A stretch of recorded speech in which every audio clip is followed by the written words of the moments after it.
आज की ये सत्य घटना आपको ये मैसेज ज़रूर दे देगी कि जितना भी हम भगवान के साथ बुरा करें, भगवान हमेशा हमारे साथ रहते हैं। आज की ये सत्य घटना पूजा जी की है, जो दिल्ली की रहने वाली हैं। पूजा जी बताती हैं कि उनकी शादी एक मध्यम वर्गीय परिवार में हुई, लेकिन उनकी सास उन सासों में से थी जो सासें बुरे व्यवहार के लिए बहुत ज़्यादा प्रचलित होती हैं हिंदू समाज में। वो कहती हैं कि वही हिंदू समाज की कहानी, मेरी शादी हुई और शादी के 4 साल के अंतर्गत मेरी 2 बेटियां हो गई, कोई बेटा नहीं। वो बहुत ज़्यादा दुखी रहती थी और इस बार तीसरी उम्मीद जगी थी। वो ये सोच रही थी कि इस बार अगर बेटा नहीं हुआ तो क्या होगा। उनकी सास ने उनसे कहा कि अगर इस बार बेटा नहीं हुआ तो अपना रास्ता नाप लेना। पति भी उनसे बहुत ज़्यादा गुस्सा रहा करते थे। कहते अगर इस बार बेटी हुई तो तुम अपनी बेटियों को लेके यहाँ से चली जाना। और उनकी सास कहती कि मैं अपने बेटे की दूसरी शादी करा लूँगी, लेकिन तुम्हारे साथ नहीं रहूँगी। सास उन्हें बात बात पर ताने सुनाती, हर बात पे खरी खोटी, और इसी वजह से उनके पति का बर्ताव भी दिन प्रतिदिन बुरा होता जा रहा था। वो अपनी किस्मत को बहुत कोसती और कहती कि ऐसा कोई मंदिर ही नहीं था जहाँ पर मैंने ये मन्नत न मांगी हो कि मेरा बेटा हो जाए, लेकिन शायद भगवान और किस्मत दोनों मुझसे रूठ चुकी थी। कहती हैं कि एक बार उनकी मौसी जी ने उन्हें बताया कि तुम इतना परेशान रहती हो, मैंने कहीं सुना है और देखा भी कि लड्डू गोपाल का श्री विग्रह घर में रखने से, उनकी पूजा पाठ करने से जैसा चाहो वैसा हो जाता है। पूजा जी कहती हैं इतने जंतर तंत्र कर लिए थे, मैंने सोचा एक और सही। लड्डू गोपाल के श्री विग्रह को मैं नॉर्मल लाई, लेकिन धीरे धीरे उससे प्रेम हो गया।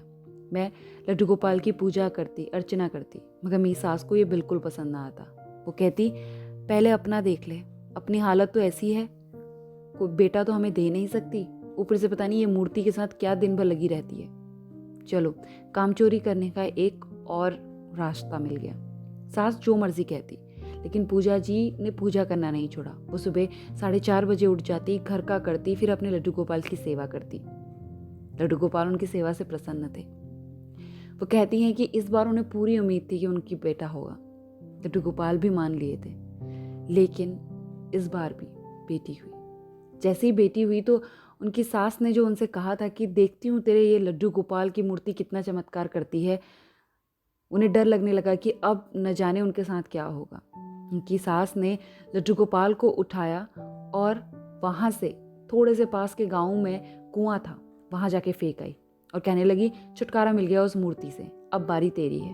और ऐसा कह के पूजा जी को और उनकी बेटी को, नवजात बेटी को, घर से बाहर धक्के मार के निकाल दिया। जब वो धक्के मार रही थी तो उनके कपड़े, कुर्ती एक खूंटी पर लगी, जिससे वो कपड़ा फट गया और वहाँ से निकाल दिया। अब वो नंगे पैर फटे पुराने कपड़ों से अपनी पासी के घर में मौसी जी रहती थी, उनके पास चली गई। मौसी जी ने उनकी हालत देखी तो सभी हाल पूछा। उन्होंने रोते रोते सभी हाल बताया। मौसी जी ने कहा तुम किसी बात की चिंता मत करो, तुम आओ अंदर, और उन्हें नए कपड़े दिए, दवाइयाँ दी, बच्चे को दूध दिया। उस दिन तो वो वहाँ पर रहीं। उनकी मौसी ने कॉल कर दिया और पूजा जी के पिताजी को सभी हाल बतलाया। पूजा जी के पिताजी अगले दिन अपनी बेटी को वहाँ से ले गए और पूजा जी के ससुराल में कॉल कर कर काफ़ी कुछ कहा और कहा कि वो दोनों बेटियां जो पूजा जी की हैं हम उन्हें भी ले जाएंगे, लेकिन सास ने उन्हें भी गालियां दी।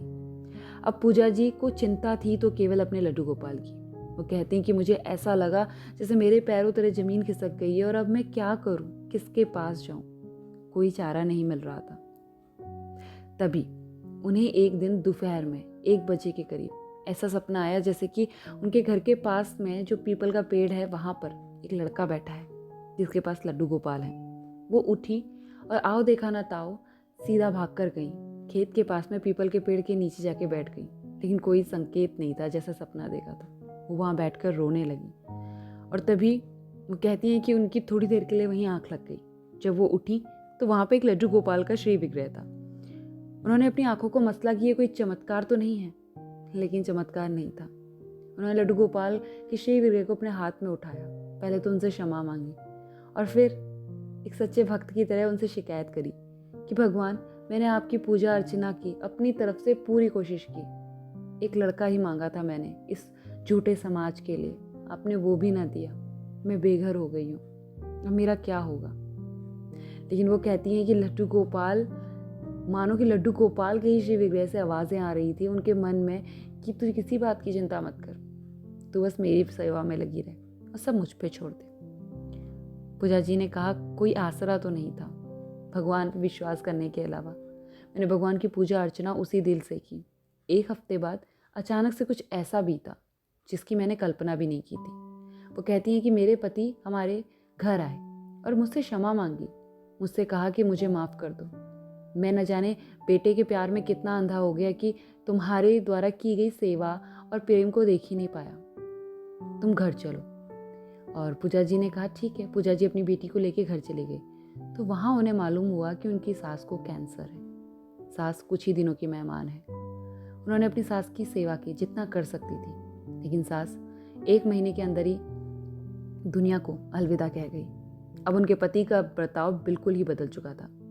पूजा जी कहती हैं, मैं ये नहीं कहती कि उनके कर्मों का फल था, लेकिन ऊपर वाला सब देख रहा है। अब उनके पति उनसे उस तरह से बर्ताव न करते जैसे पहले अपनी माँ के दबाव में किया करते थे। भगवान की कृपा से वो फिर से गर्भवती हुई और इस बार उनके गर्भ से लड्डू गोपाल जैसा एक नन्हा सा बालक हुआ। वो कहती हैं, अब हम सब खुश हैं। हाँ, माना कि थोड़ी बहुत तंगी रहती है, मगर लड्डू गोपाल है ना, जैसे उन्होंने अभी तक सब कुछ ठीक किया वैसे ही आगे वो देख लेंगे। तो पूजा जी ने ये पूरी कथा सुनाई और उसके बाद उन्होंने कहा कि जो भक्त लड्डू गोपाल की सेवा में लगे हुए हैं ना, भगवान उन्हें कभी निराश नहीं करेंगे। ज़रूरत है तो संयम रखने की। जैसे उनका संयम का बांध टूट रहा था, उससे पहले भगवान ने नैया को संभाल लिया, वैसे आपका विश्वास टूटने से पहले भगवान अपना चमत्कार दिखा देंगे।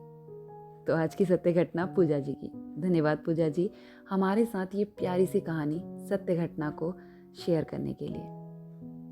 आपके पास भी अगर कोई अच्छी शेयर कहानी है तो शेयर कीजिए हमारे साथ। जल्द लौटूंगी एक अच्छी सी सत्य घटना के साथ। अगर चैनल को सब्सक्राइब नहीं किया है तो सब्सक्राइब इट ऐसी सत्य घटनाओं के लिए, और share with your friends, like it.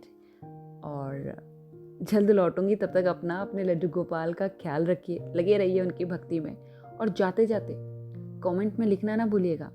Shri Krishna, Radhe Radhe.